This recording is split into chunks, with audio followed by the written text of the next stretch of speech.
Eny ny sarany fibre optique vantany vao miatra ny fampidinana ny droit d'assise izay etra tokony hiatra amin'ireo entana avolenta na antsoina hoe produit de luxe raha ny fanamariana izay noentsiny Tale Général ny Telma nandritry ny fiaonany tamin'ny mpanao gazety androany. Tanjon'ny fitondram-panjakana ny isiny ny fotodrafitra sampifandraisan-davitra ary mitondra ny anjara birikiny amin'izany ny orinasa Telma. Claude Rassoulson, Simami Rassoanef. Maro ireo resaka mandeha mikasika ny fibra optika sy ny sarany ary misy ireo sosikevitra ampienana izany sarany izany. Ny any vahaolana tsara dia ny fampienana na ny fanafoanana ny droit d'assise raha ny voalaza ny Tale Général ny Telma. Telma s'engage formellement et publiquement à baisser le prix de la fibre optique grand public,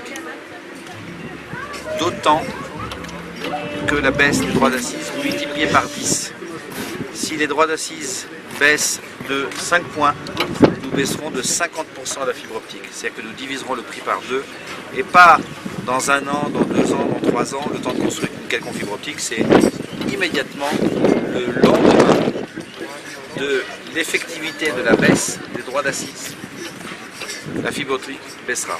Et ce que nous devons tous souhaiter, c'est que si les droits d'assises sont supprimés, si les 8% qui ont été instaurés par le gouvernement précédent, qui sont des taxes pour les produits de luxe, sont supprimés pour les télécommunications, nous baisserons de 80% le prix de la fibre optique en pays. Voici les 3 grandes annonces.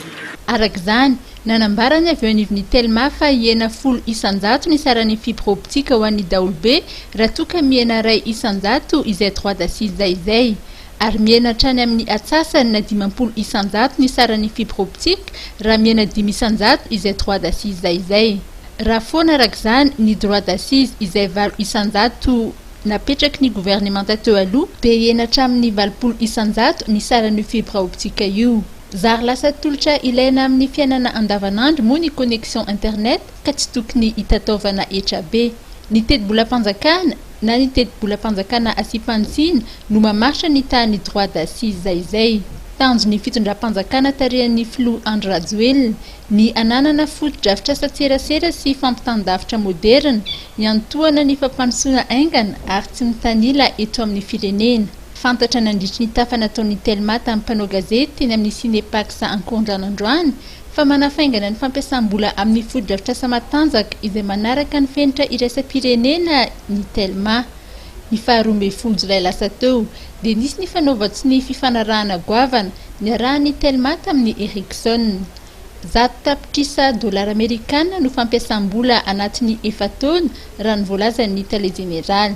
J'ai donc signé au Caire avec le directeur Afrique Ericsson, le plus gros contrat de télécommunication jamais signé pour Madagascar. Ce contrat représente 100 millions de dollars pour les 4 prochaines années. Si vous vous rappelez bien, nous avons investi 160 millions de dollars en 13 ans, depuis 2006.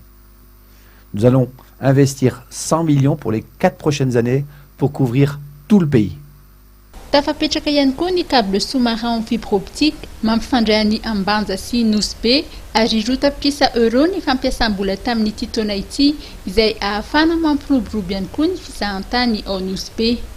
Marihana fa Madagasikara no laharana voalohany amin'ny internet eto Afrika tato anatin'ny roa taona noho ny fampiasam-bola nataon'ny Telma tamin'ny fibre optique.